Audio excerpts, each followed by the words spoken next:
नमस्ते। आप सभी से अनुरोध है कि कृपया हमारे चैनल को सब्सक्राइब करें। कैसे सब्सक्राइब करें? सब्सक्राइबर बटन दबा के। क्यों सब्सक्राइब करें? क्योंकि देखिए, हम तो आपके ऊपर निर्भर है। आप देखते हैं तो साथ में सब्सक्राइब भी कर देंगे, और आपके देखने और सब्सक्राइब दोनों करने का जो इफ़ेक्ट है 4 गुना होता है। खाली देखने से 1, दोनों काम करने से 4 गुना। और लाइक भी कर दीजिए वीडियो को। तो आज की ताज़ा खबर ये है साहब, बड़ी ज़बरदस्त है। वो ज़बरदस्त ये है कि लिबरल तथाकथित, क्योंकि जो भी लिबरल अपने आप को कहते हैं वो उनसे ज़्यादा क्या कहूँ उनको, उनसे ज़्यादा दुष्ट कम ही लोग हैं। तो वो जो लिबरल इस्लामिस्ट पंचमक्कार, वो जो पंचमक्कार टाइप के लोग हैं, वो सारे के सारे कह रहे हैं कि साहब के एनआरसी करवाइए, एनआरसी करवाइए। आप भी कह रहे हो कि ये क्या बात है, भूत के मुंह से राम राम, ऐसा भी कहीं होता है क्या? इस टाइप के लोग कभी एनआरसी डिमांड कर सकते हैं? ये तो कह रहे हैं कि भाई एनआरसी बिल्कुल नहीं होनी चाहिए, लेकिन अब एनआरसी डिमांड कर रहे हैं। क्यों? क्योंकि एमईए ने, यानी मिनिस्ट्री ऑफ एक्सटर्नल अफेयर्स ने कल एक क्लैरिफिकेशन जारी कर दिया, एक सफाई दी। उन्होंने ये कहा कि भाई जो पासपोर्ट है वो एक ट्रैवल डॉक्यूमेंट है, वो सिटीजनशिप का सर्टिफिकेट नहीं है।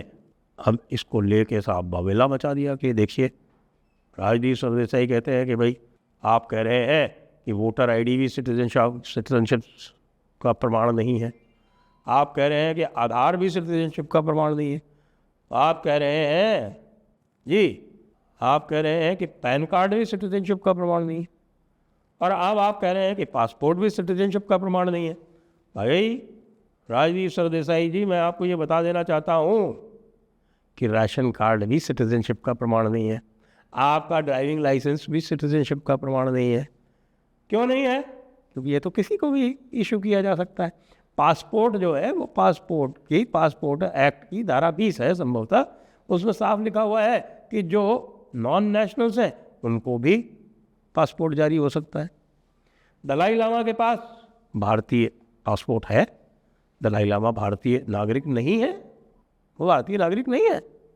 तो इसमें ऐसी क्या बड़ी बात हो गई जो आप लोगों ने बावेला मचा दिया? अब मैं समझ गया कि आप सारे लोग चाहते हैं कि एक सिटीजनशिप सर्टिफिकेट जारी किया जाए, जिससे लोगों को अपनी सिटीजनशिप, अपनी नागरिकता सिद्ध करने में आसानी हो सके। और उसके लिए वस्तुतः सारे के सारे पंचमक्कार जो हैं वो एनआरसी लागू करने की डिमांड कर रहे हैं, मांग कर रहे हैं। तो एनआरसी क्यों ना लागू हो? एनआरसी लागू करने के लिए करना क्या है? कुछ भी नहीं करना है, कुछ भी नहीं करना है। जो उसका कानूनी प्रावधान है वो 2003 के अमेंडमेंट में कर दिया था वाजपेयी सरकार ने, लेकिन उसको लागू नहीं किया था। उसका नोटिफिकेशन जो था वो डेफर कर दिया था। कुछ नोटिफिकेशन कर दिए थे, लेकिन ये जो एनआरसी वाला जो नोटिफिकेशन था ये था धारा 14A। तो ये धारा 14A का नोटिफिकेशन उन्होंने कर दिया था डेफर, विलंबित कर दिया था।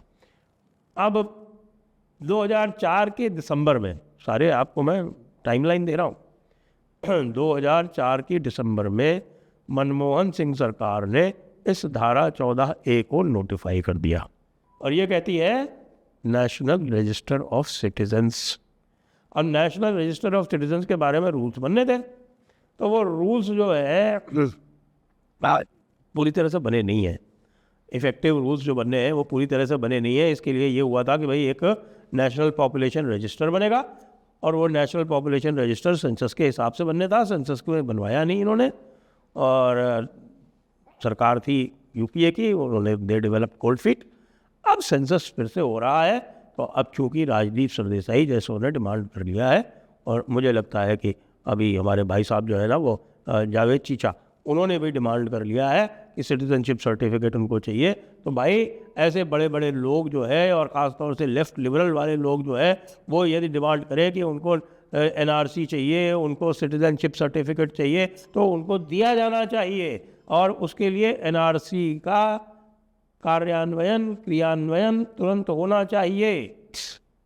जैसा मैंने आपको बताया कि लीगल इन्फर्मिटी कोई है नहीं है, छोटा सा कोई रूल चेंज करना होगा, उसके लिए किसी पार्लियामेंट की ज़रूरत नहीं, किसी लेजिस्लेशन की ज़रूरत नहीं, अपने आप रूल बनाओ, नोटिफाई कर दो, पार्लियामेंट के सामने रख देना, इतना सा काम है।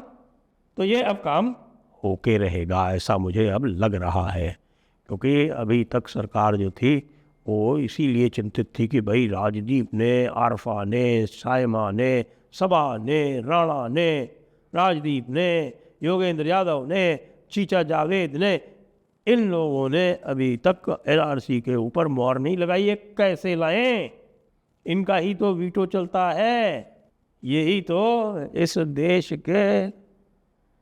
देश के कॉन्शियंस कीपर है जी, कॉन्शियंस कीपर।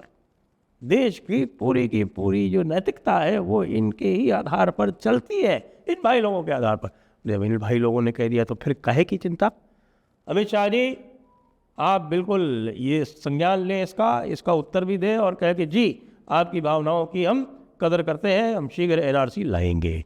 अच्छा, एनआरसी वैसे भी लाने में कोई और तकलीफ है नहीं। क्यों एनआरसी, क्यों इसका विरोध क्यों हो रहा था? इसका विरोध जो है वो इलीगल बांग्लादेशियों को बचाने के लिए हो रहा था। इलीगल बांग्लादेशियों को क्यों बचाना था? क्योंकि इलीगल बांग्लादेशी को बचाने से ही जो भारत की जो पूरी संरचना थी उसमें जो सबसे बड़ा छेद था, यानी भारत नाम के जहाज़ में जो सबसे बड़ा छेद था जिसमें लगातार पानी रिस रहा था अंदर, वो था पश्चिम बंगाल। और इनको तो आखिरकार भारत के ही तो टुकड़े टुकड़े करने थे। तो भारत के टुकड़े टुकड़े कैसे होंगे भाई? जो पानी रिस रहा है उसको अलग अलग जगह पे पहुंचाओ और इस जहाज़ को डुबो। जहाज़ जब डूब जाए तो उसके बाद फिर उसकी जहाज़ की वो नया जहाज़ बनाओ और नया जहाज़ छोटे छोटे बना दो। इतने बड़े जहाज़ की आवश्यकता क्या है भाई? 140 करोड़ लोगों की क्या आवश्यकता है? 14 करोड़ के 10 बना लो। आखिरकार इन्हीं के जो गुरु हुआ करते थे उनका नाम था हाँ, वो साहब थे, अधिकारी जी थे, एक सीपीआई के जनरल सेक्रेटरी। उन्होंने एक सिद्धांत बनाया था, भारत के 18 टुकड़े होने चाहिए, एक पाकिस्तान और 17 और। वैसे ये धर्म और मज़हब के विरोध में हुआ करते थे, लेकिन पाकिस्तान को इन्होंने मज़हब के आधार पर स्वीकार कर लिया था और बाकी 17 को इन्होंने कहा था कि ये अलग अलग नेशंस हैं, ये अलग अलग सभ्यताएं हैं। कईयों ने तो उसको अलग अलग रेसेस तक बता दिया था। तभी तो आर्यन और द्रविडियन थ्योरी ये लोग चलाया करते हैं।